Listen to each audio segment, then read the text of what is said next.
Spring এই শব্দটোৰ অৰ্থ হ'ব বসন্ত বা বসন্তকাল অৰ্থাৎ বছৰৰ শীত আৰু গ্ৰীষ্মৰ মাজৰ ঋতু যেতিয়া বতৰ অলপ উষ্ণ হ'বলৈ আৰম্ভ কৰে আৰু গছ-গছনিবোৰত নতুন পাত ওলাবলৈ ধৰে।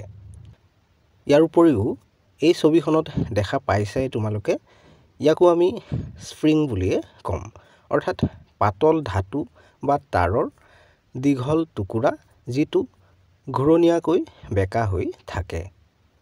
অহা দুটা বাইকৰ সহায়ত আৰু বেছি ভালকৈ বুজি লওঁ।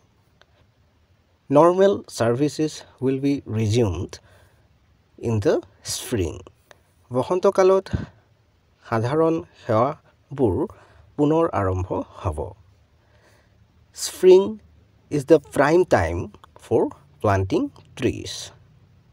বসন্তকাল হ'ল গছ ৰোপণৰ বাবে উত্তম সময় বা সকলোতকৈ ভাল সময়। চেনেলটো ছাবস্ক্ৰাইব কৰি ল'বা কাৰণ এনে ধৰণৰ ভিডিঅ'বোৰ ইয়াতে পাই থাকিবা।